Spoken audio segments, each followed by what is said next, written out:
Hey, what's up, everyone? It's your host, Sylvie from the Secrets from the Saddle, All Things Cycling podcast. And geez, can you imagine? January is almost over and February is here. I have this sinking feeling that this year is absolutely going to fly by based on what's gone on already. Do you feel the same or what? So, this is pretty exciting leading into February, which is going to lead into our big celebration for our 200th episode, which is going to be on March 11th. I'm so excited. I cannot believe it. But here's the thing.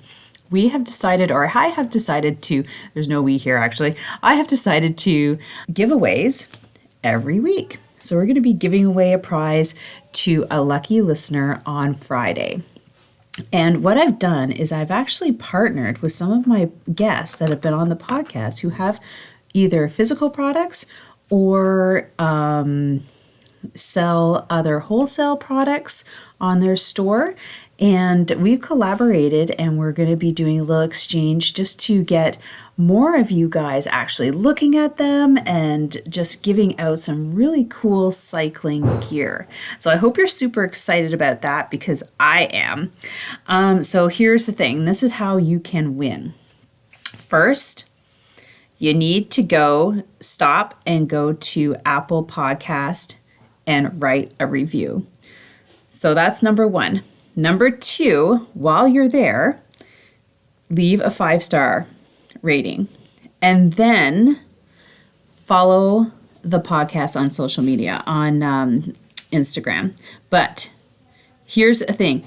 When you go to write your review, please put down your Instagram handle, because I did challenges before where I was giving away prizes for reviews and some people put these names down that I could never find them anywhere. So if you want to be found for a giveaway, then please make sure you write your Instagram handle as part of your review. Thank you. So then I can find you. Now, that being said, I have 2 grand prizes that are going to happen on the 20th episode day. Now, the first one is going to be given out to one of the winners of our weekly draws. The next one, I'm going to go into everybody who's put in their reviews, and I want to thank you in advance, and I'm going to pull a winner from there.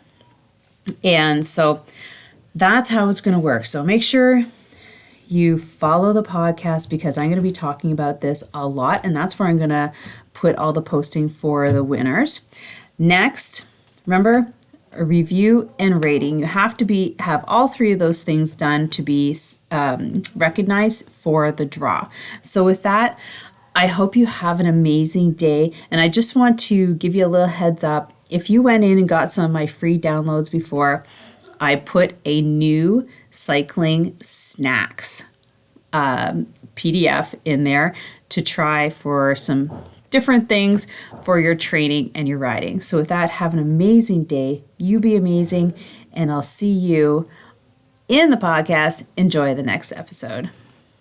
Welcome to Secrets from the Saddle podcast. I'm Sylvie, your host, fellow cyclist, bike club founder, cycling coach, bike race junkie, just truly super passionate about cycling.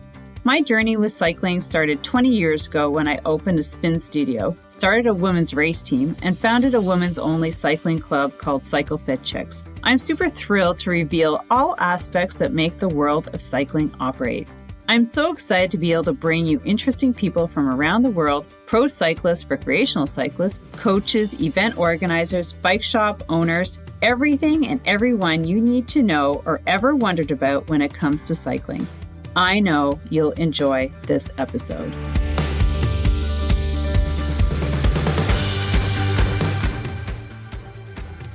All right, welcome back to another episode of Secrets from the Saddle, All Things Cycling podcast with your host, Sylvie Daou. And we're so excited. Now, this is the second year.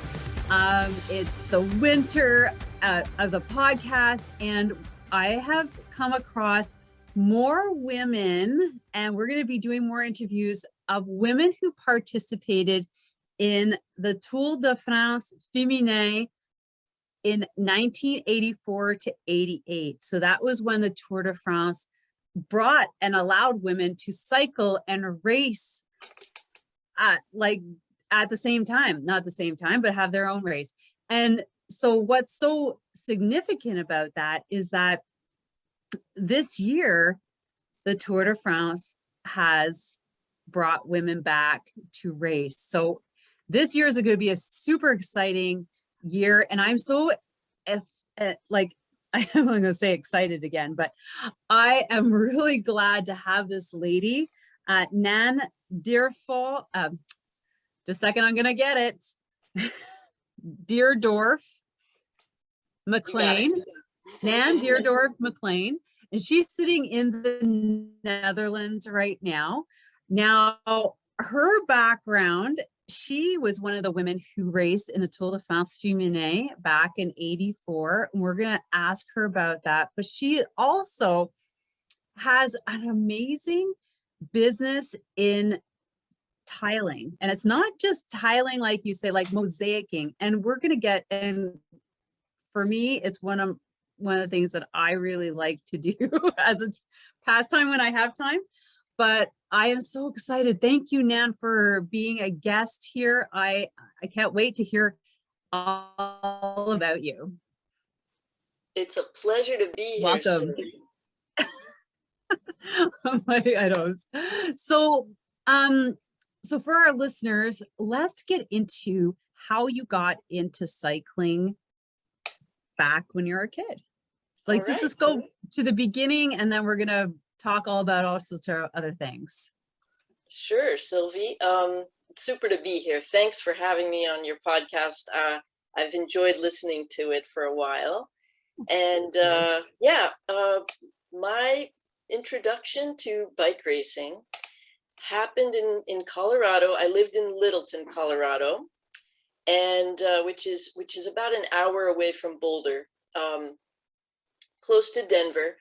And there was a Saturday afternoon where bike racers were whizzing by my house, and just like these packs of bikes. And I was just immediately drawn to it, and I was watching it and just pretty much fell in love with the sport right there and then.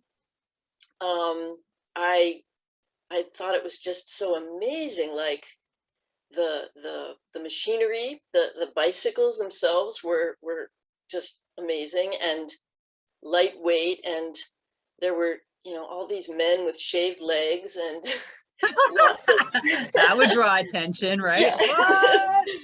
Lots of VW camper vans, you know, so it felt like this kind of cool hippy dippy scene at that time. This was in 1982.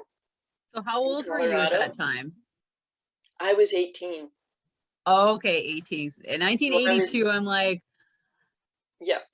I think, yeah, I was like 12. I'm an old lady. You're not an old lady. So you're 18 and you're like, this is super fascinating. So how did you get into it? Did you stop like some guys say, hey? Well, I actually ran into two guys from my high school that I had no idea raced. And then I started talking with them and picking their brains. And then next thing I knew, I was like, I have to get a bike. I have to start riding. And I asked my dad to buy me my first bike. And it was $385. And his eyes just about popped out of his head. It was just, you know, a bike that would be good enough that I could probably keep up in a citizen's race, you know. And anyway, so I got for Christmas, my dad bought me this Motobecon Jubilee Sport. I remember it so well, gunmetal gray. And I started riding it like crazy. I switched out some of the components to bring it a little bit, make it a little lighter. But I started going on rides and just learning so much. It was just every ride I would just learn a ton of new things about how to ride efficiently and how the drafting worked and this and that about racing. And yeah, it was an obsession, to the point where when it came time to decide where to go to college, I knew right away I wanted to go to Boulder, because that was cycling mecca. in the US, one of the hot spots for cycling, and that was because we had the Coors Classic, a big international stage race.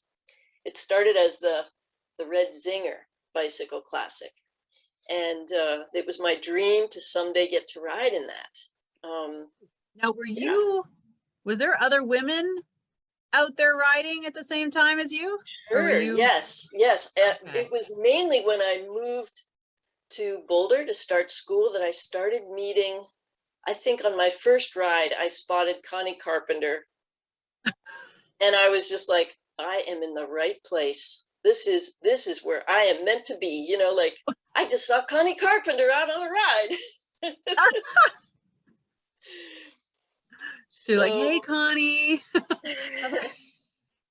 Was she a coach or was she one of the teammates? She was racing at that time. Yeah, she was. Okay. She was like the goddess of cycling, especially in Boulder.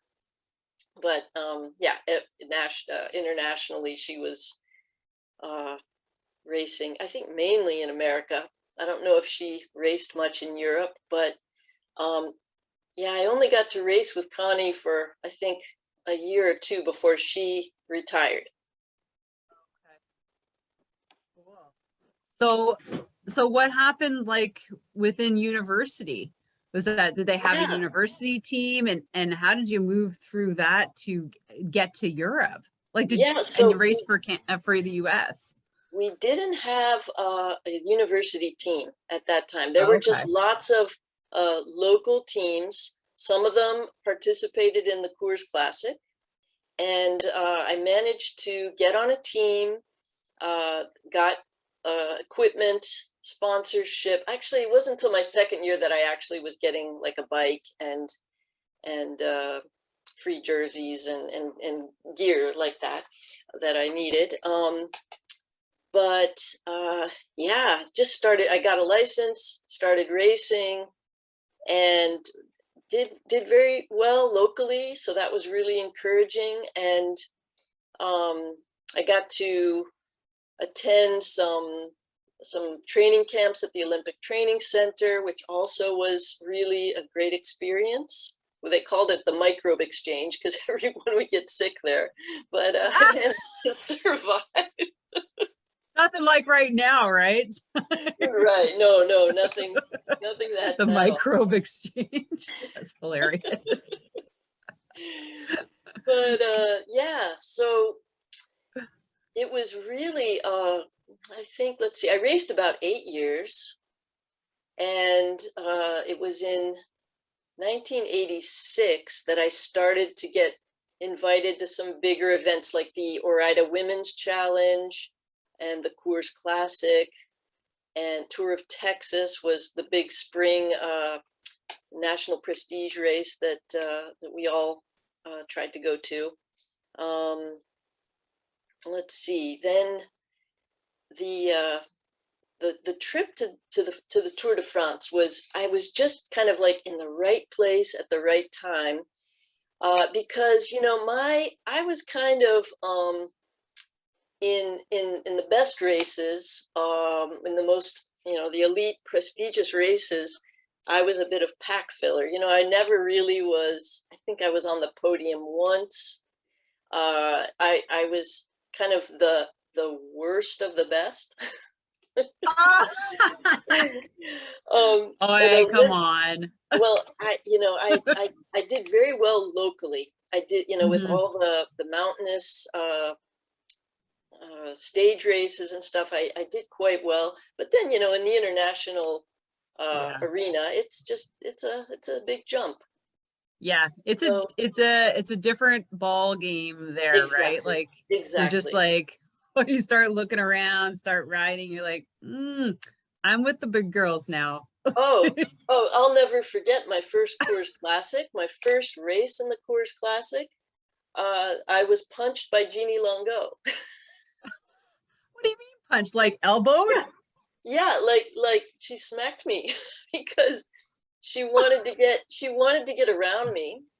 And it wasn't really my job to give her go by.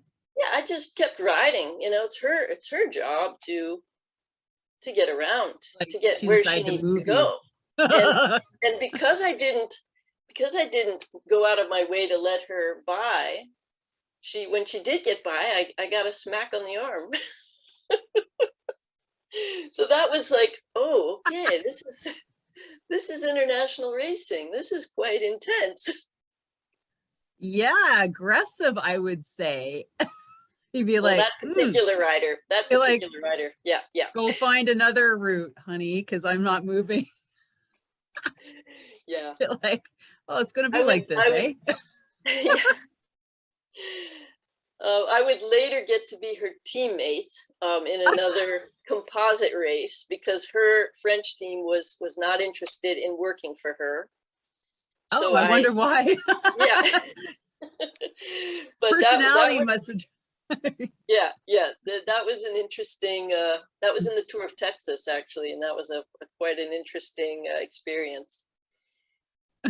And did it work out well with her? Did she? Well, like, yeah, let's see. Let's hear about it. Come on, Nan. You want to hear? Okay. Well. Yeah, let's hear about it. It was very funny because I was the most laid back person on the team. So they said Nan's gonna room with Jeannie.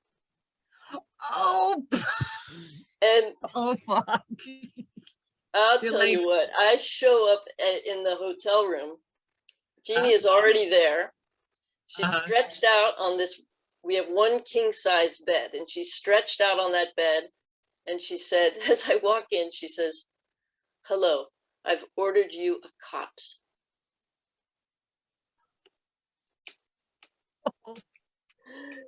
So, in other words, we are not sharing this bed. I am not sharing this bed with you. You will be sleeping on a little fold-out cot. And they brought the cot up, and I didn't use it. Like beside the bed? What's that? Did you tell her that you were gonna share the bed with her? You were like, yeah, I basically just claimed my space. Oh, that's so smart. I was like, no, sweetie pie. It was interesting. It was interesting. But anyway, back to how did I end up going to the Tour de France? Being in the right place at the right time, because basically we were having world trials, and they were in Idaho at the Ore-Ida Women's Challenge, another fantastic race. Is that still happening? I don't think so. I don't think so. I think that did stop, but it was just for women, and it was good prize money, and just I think one of the races, I didn't do it that year. It might have been because I was in France, but I think it had something like 20 stages. It was really impressive.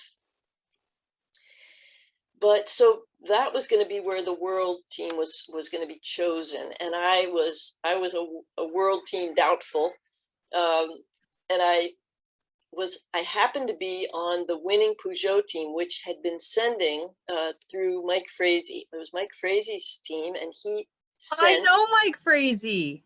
Okay. Yeah, I've been to his place a couple times. Amazing. Yeah. Oh, he's him and his wife Pat, like, oh yeah, they're great. He melts my heart, like that guy. What a guy. Yeah. He's amazing. Oh my God, oh geez. What a small world. Yeah. So he sent a team of, I think we were 6 riders to do the Tour de France Féminin. And it was I will say that we were all kind of B-string riders. We were not going to get on the world's team. So it was a little bit sad that we weren't sending our best riders to this amazing race in France. It was we were racing alongside the men in terms of doing an abbreviated version of the same course. In my the year I did it, there were 15 stages and a prologue. And that it for was, everyone or for just the women? I think the men did more Like they stages. did the 21 days and you guys did 15? Yeah. Okay. Or was it 18? I can't remember now. I'd have to look at my Bill, race Bible. that's a large number. Yeah, it felt like we were there for a year, you know. Like, this is what it really feels like. Yeah, A year of my life definitely in slows like less down. than 30 gone. But it was really wonderful because the crowds that we had were the same crowds that the men had, because we were, Did Mike get you there? Like yeah, get you and the he team flew us there? there. Yeah, we had sponsorship to the whole trip. When I did it, was paid for.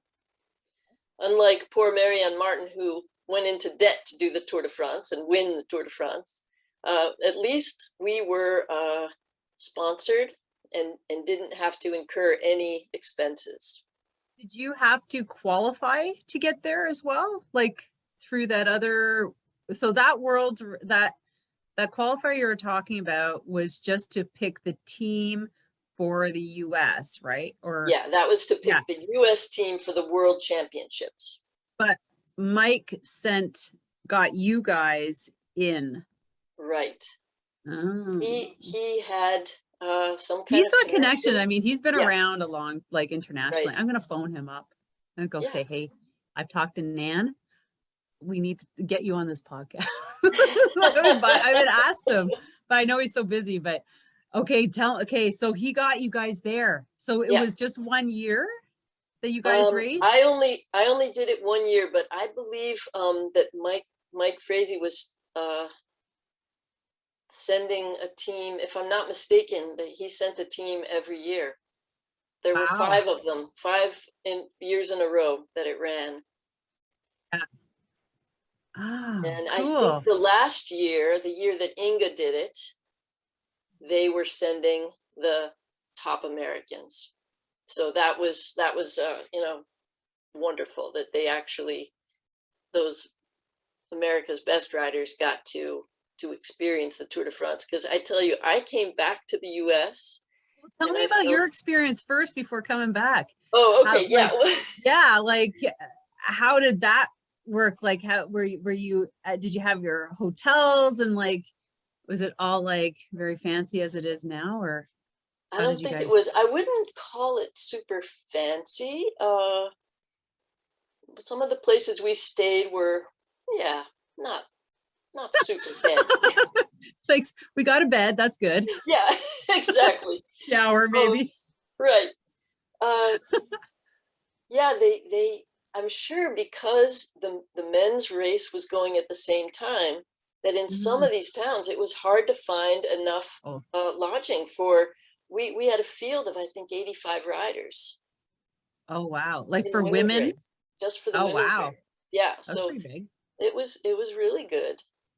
There were 2 French teams, and we had our American team, and I believe we were 6 riders.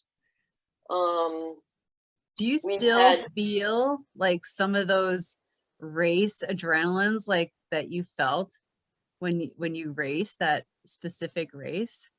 I'll tell you. Is that still like, because I know there's certain races that I will never forget. You mean when you think back on them? Yeah, like, yeah. Yes, absolutely. I just remember the first climb that we did, the first serious climb, and this was in the Pyrenees, and you just saw this road snaking up, and it literally went up into the clouds. And that's just not the way the roads work in America. We didn't come here early enough to train. Oh my God. Right. Well, I was lucky that I lived in Colorado, and I could train at altitude, and none of the mountains that we did, even though they were lots of meters of climbing, they weren't as high as what I was used to. So that was nice. But I tell you, I made the most silly mistake before I left for the tour. I changed my shoes. Never do that. I changed my shoes. Like changing your saddle. One cleat was just slightly off. And by the middle of the race, every pedal stroke was searing pain in my knee. Oh, terrible mistake. I was like, I have to have new shoes for France. You know, gotta look cool. No, go for the new sandals, not the new bike shoes. But luckily, Sylvie, I brought the old ones with me. Oh my gosh. So I switched them, and by the end of the race, I was doing much better. But it was a survival race for me. I really was just so happy to finish it. Yeah, I can imagine, especially going through that, because that's just one of the things that we always talk about, eh? It's like never battle through knee pain, like piercing knee is bad, really bad. It's just amazing how a small little difference will just become magnified. Oh yeah, especially with the magnitude of cycling you're doing in such a condensed time. Exactly. Yeah. So you made it through. Yes. And so what was your overall thought of like that whole experience? Well, yeah, it was just like coming from America, where cycling, it was popular in Boulder, but it wasn't popular in the rest of the country, really. I mean, there are little pockets where it is, but yeah, it just was like, this is the place to race. It was hard to come back to racing in like industrial parks, circuit races in industrial parks with like 3 spectators. Yeah. Oh, I can imagine. Because the adrenaline you experience when you're riding up a mountain and the crowd is parting as you go, you know, there's just no, you just have to trust they're going to get out of the way. Yeah, I guess. You just can't waver from the line. You're just flying through them and they're getting out of the way as you go. No, it's just, it's dizzying. So I guess every time you watch the Tour de France every year, you just like, you must get tingles. Be like, I get choked up, actually. I get choked up. I've been to watch the Tour de France. I live in the Netherlands, so it's very easy for me to get over to France and watch. I love to go for the mountain stages. My husband and I, we like to climb the same cols that the racers do, and then just park ourselves and watch the whole crazy show. Wow. Are you going to be there for this year? Like for the women, you bet. Yeah. All right. Start to finish. Wait. Yeah. But yeah, when I watch the men's race, I get choked up because it's like, oh, this used to be for women too. And they have this group of women that are riding the Internationals. We actually ran into them in France. Well, I think it was the day that we saw them in a restaurant when they had just finished their last stage before the Champs-Élysées. So they were very, very happy, and it was an honor to get to meet them. But yeah, so little mention of the fact that there used to be a women's tour in the press, and to me that's like, why wouldn't they make a bigger deal of that? Because it says that it can exist, and they can exist side by side, and they can be relatively equal. And come on, why? I mean, the women's field nowadays is so spectacular. It would just make sense. It would be such a sponsor wise too. It would make so much sense for there to be a women's tour. So sponsors would be more likely to want to get on board when they know that they're going to have these women's teams getting the same kind of visibility as the men's. Yeah. Well, it's shifting now. Yeah, thanks to a lot of women who've been working hard to to work with the UCI and bring it to fruition, and like Miriam and Catherine and Jill, who put that movie together, or that trailer with that documentary together. Yeah, she's working on that film, and there are two films being made about the Tour de France. There's an Australian filmmaker who is also doing a film about the women's tour. So that would be 3 in total, because Catherine Bertine did one. And that was a couple years ago. Oh, I didn't know about that one. What is it called? Oh, frig. Okay, hold on. I'm gonna go search that. So you got Jill's, which is the uphill climb. Yeah. And Catherine's is it's out. Just let me Google. I want to think.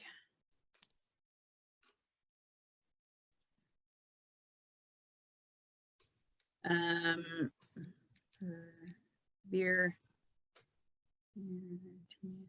Oh, I think I could spell her name. I know she came out with a book called Stand. Yeah, I just finished reading it. Okay. That is like, you need a year to read that. That is so condensed with details, like fine details from when she started in 2005 to her whole activism right up to 2014. Okay. Like when they did bring a women's race back.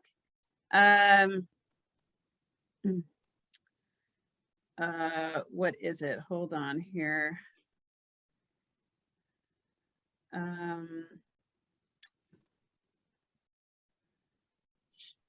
So she has a couple books. So the Road Less Taken. Hold on, I will get it here. It's funny. Oh, my podcast comes up. I interviewed her as well. Oh, nice.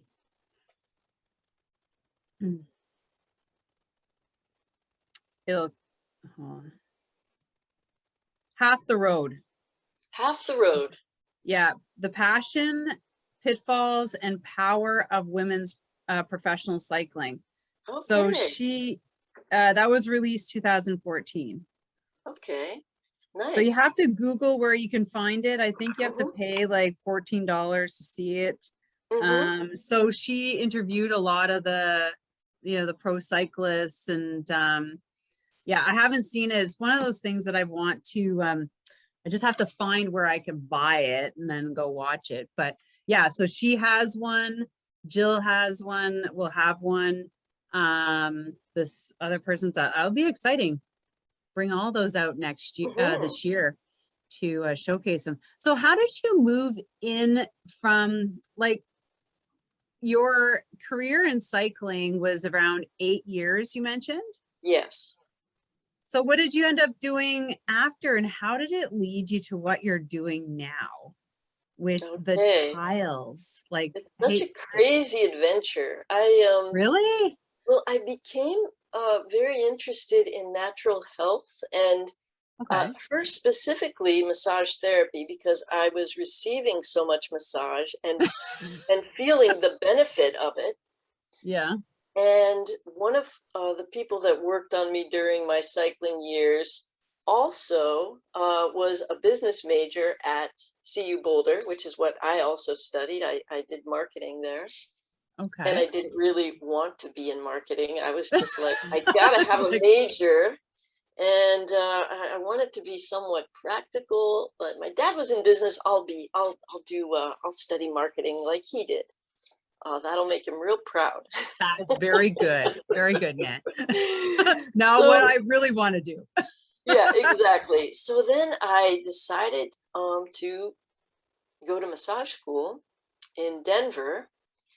And there, the instructor was something called a naturopathic doctor, and I'd never heard of such a profession. But I started learning about what naturopathic doctors do, and it was just like, yes, I have to study this. So I had to kind of go back and do a lot of basic sciences, pre-med kind of sciences, in order to get accepted into a natural, yeah. Chemistry. Right? I kind of did that too. And I'm like, oh my God, I wish I'd done this in high school. Yeah. So I ended up becoming a naturopathic doctor. My husband and I, we both found programs, he for his PhD in oceanography, and me for my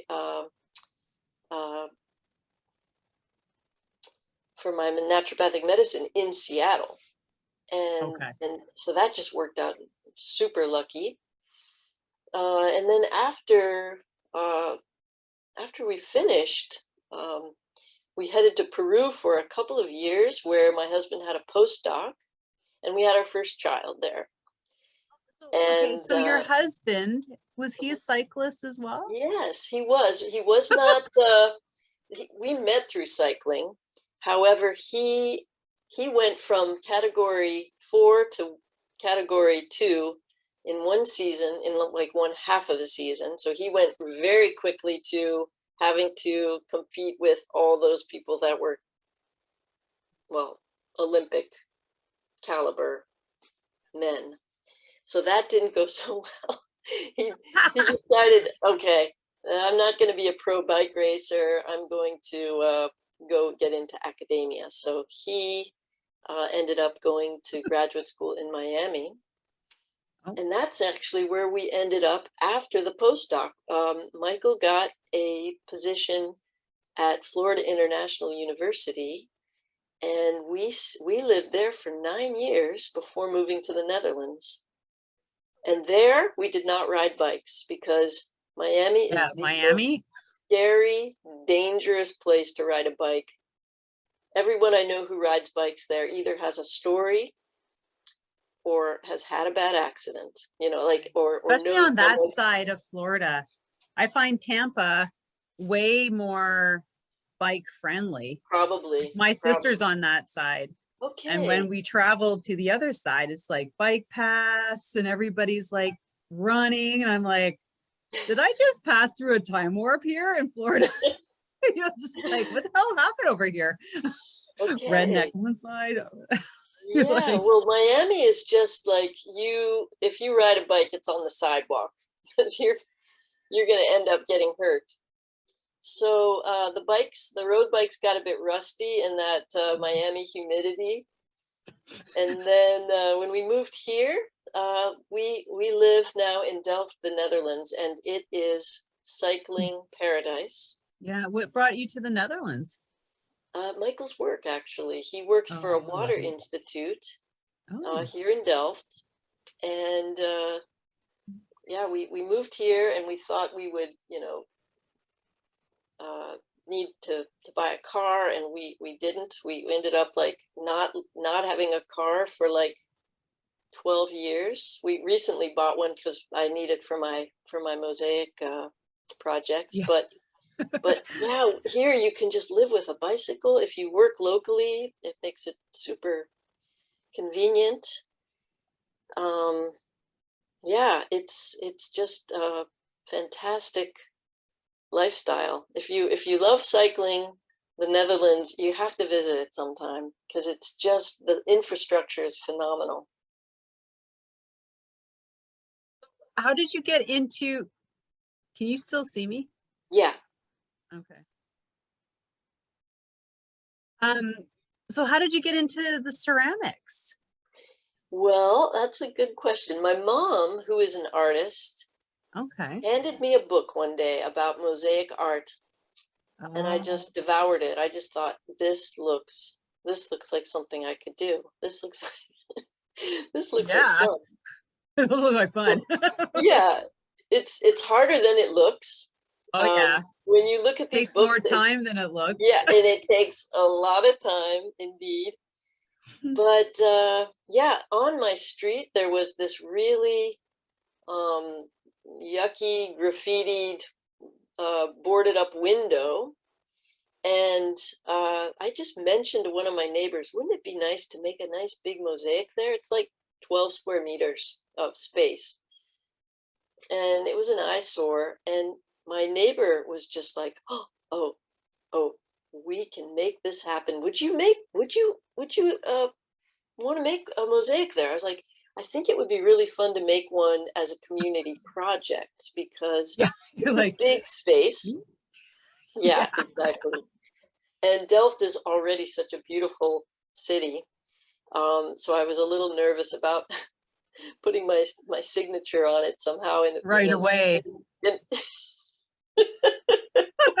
What is that? Exactly. So we came up with this design, and of course, it had to be a bike. It was a Delft blue bike, like the classic Dutch grandma bike, the oma fiets they call it. Yeah, I made a big oma fiets with Delft blue tiles, and everyone was invited. There was already kind of a festival going on that day, and we just set up a table and let people make either a leaf or a square, just an abstract square that we were going to use to frame the whole picture.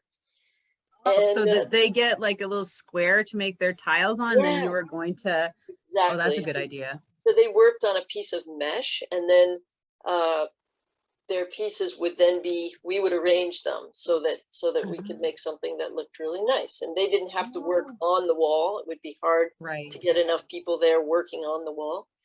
But yeah, my neighbors pitched in to finish it off once we figured out the design, and we had a party in the street with all kinds of volunteers. And how long did it take? The whole thing, I think it took about 2 weeks to finish it once we had the contributions of the participants glued on. And yeah, it was just such a great experience. And after that happened, I started getting requests from schools and from other people to do this project and that project. And pretty soon it just took off. And now I have, my own studio, and I've been making some cool things lately. The thing I'm most proud of is a big map that we made of Delft. I think I saw that on when I was searching you up. Nice. Yeah. It's like all the streets and everything. Yes. Yeah. We made it's based on an old map of Delft from 1682. And it shows on that original map all the little houses and windmills. It's a figurative map. And that was such an inspiration. I thought, what if everyone made their own house to put on the map? So we made all these clay houses, and we had glazing workshops, and people made all kinds of unique, every one of the little houses is unique, and people can actually find the one they made. And like their house. Yeah, they could make their house or a fantasy house, anything that a lot of people made little, like the little, I don't know if you've seen KLM houses. The Dutch airline has these little, if you were to Google it, you could see their blue and white porcelain houses that are three-dimensional, and they actually have whiskey in them. And they give them to people that fly business class. So cool. They're a collector's item. I don't know how many different houses there are, but each one is like modeled after an actual style of Dutch house. Oh, very cool. Yeah. So that those little houses were also like, oh, I wonder if we could make, KLM size houses and make the map at that scale. So yeah, it worked out really well, and the map won a prize for being from the Historical Society here in Delft. They have like a prize each year for the best improvement to the street environment Oh, very cool. So I was honored to get that. And I worked with a ceramic artist. We collaborated on the project because I had never done any kind of a mosaic project using ceramics, but oh my gosh, now I'm hooked and I want to get my own kiln and do more maps. I would love to do some more maps. We're talking with some folks in Amsterdam about perhaps a project. They're going to have a 750-year anniversary coming up in a couple of years. So they're already gearing up for that. It'll take us a couple of years to make Amsterdam. So maybe that would be an appropriate project. Maybe just pick a section of Amsterdam. Yeah, it would have to be just the center. Yeah, because Amsterdam has grown quite big. Wow, so that's your full-time career now is the ceramics? Yeah, this the mosaics with ceramics and or the mosaics. Yeah, and I'm also back into bike racing as of late on Zwift. I never thought that I would be into indoor virtual racing, but I tell you, it is so much fun. A lot of really how would I say it, like very intense focus. Yes. Because I started racing too this year. Oh, nice. I got myself on a team that's actually UK based. Oh, what is it called? Aeonian. Okay, I'll look it up. AEO.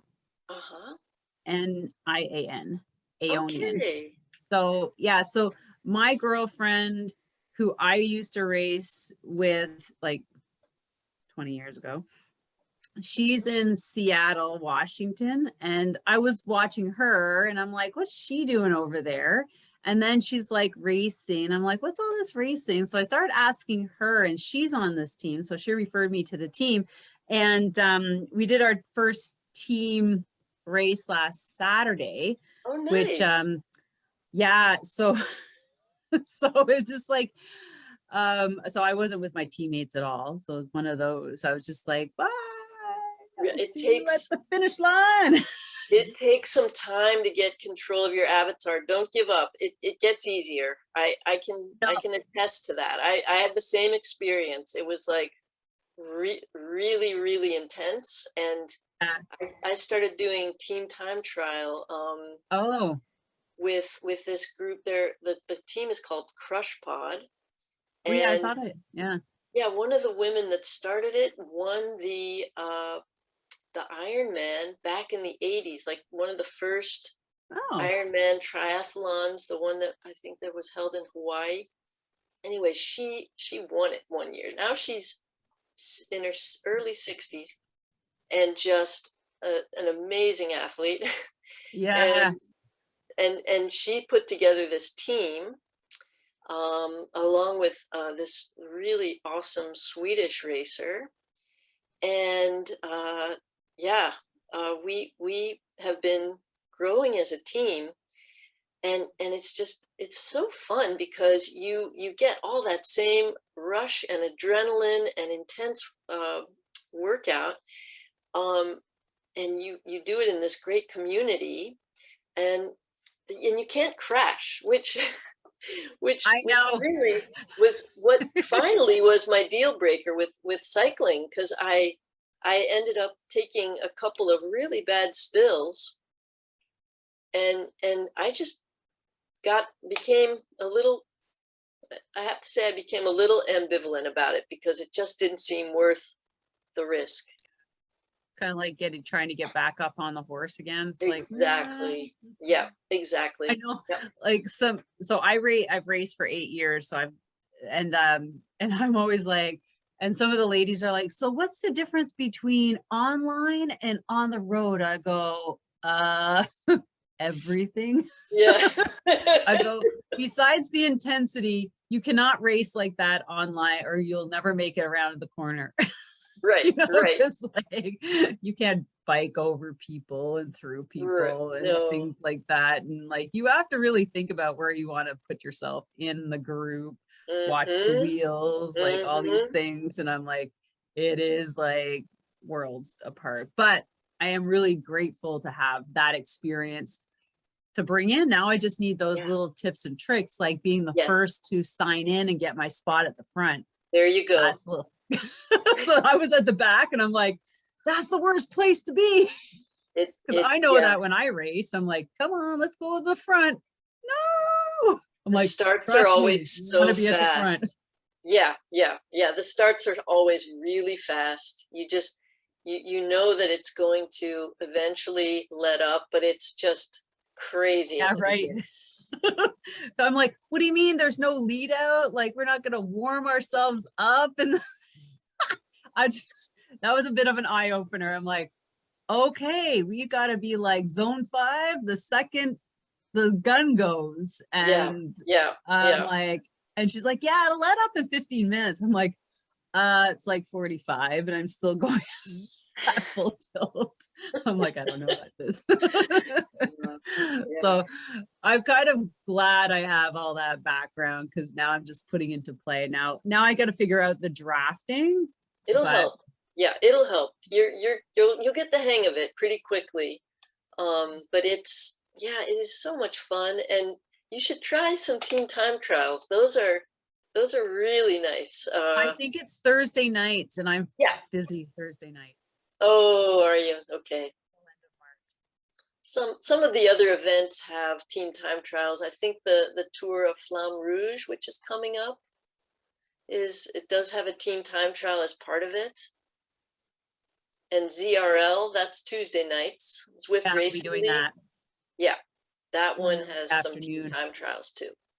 So, but so you're keeping yourselves busy with Zwift, with your business of ceramic tiles. Like, do you do small stuff? Do you do small groups? Like, for those who are in the Netherlands who are close to you, or do you just do big projects? So you just commission big stuff?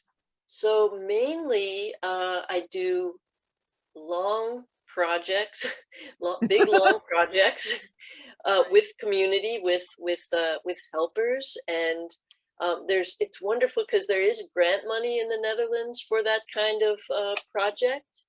But then I also will do some private commissions. Right now I'm working on a beautiful mosaic for someone's garden. It's 5 square meters, and it's about 80% done right now. I've been working on that for the past 3 months. Wow, I just finished something for my garden. I think I started like 5 years ago. But it was like, oh, I've really got to finish that. But it's a cement cylinder. Oh, wow. That I cemented. And then an orb. I made the orb out of a basketball. Cut it in half. Oh, cool. Yeah. And so this is the vision, to sit on the cylinder and so I glassed up the orb. I finally finished it. I'm like, oh my God, I've got to do this. And I was like, okay, kids, let's help me stick these things on. I'm like, I got to do this. But I'm like, hey, I really like that stuff. I had a friend who, I mean, here's a little idea. I don't know if you do this, but it was a bridal party. So, and the lady came, she did cement and she did tiles for the garden. So, but it was with stained glass. You can do anything. And you put it, she had the forms. And so you make the design of the stained glass on a sticky piece, sticky paper. Yes. And then you put it at the bottom, so it's like the right side up, and then you fill it with cement and a frame, like and some meshing, and then you open it up, and it stays as the gift for the bride. Oh wow, nice. So it was like a bridal party, like say, and it was really cool because it was my friend, and so she has all these little stepping stones in her garden from us. Oh, nice. That's so as special. Presents. And it was like an afternoon thing, you know, we had wine, we had food, and it was yeah, so that was kind of cool. Yes, I bet it was. That concept. So I don't know if that's for getting into cement. You have to get into cement, but yeah, yeah. It's not that big. They're just like 12 by 12. That sounds but really it was cool. Yeah, and I was like, and so I made some forms just like that, and I started doing a couple of my own just for my own garden. I was like, hey, that's pretty cool. Yeah. Great. Very nice. I'm like, well, when I have time, that's what I'm going to be doing. There you go.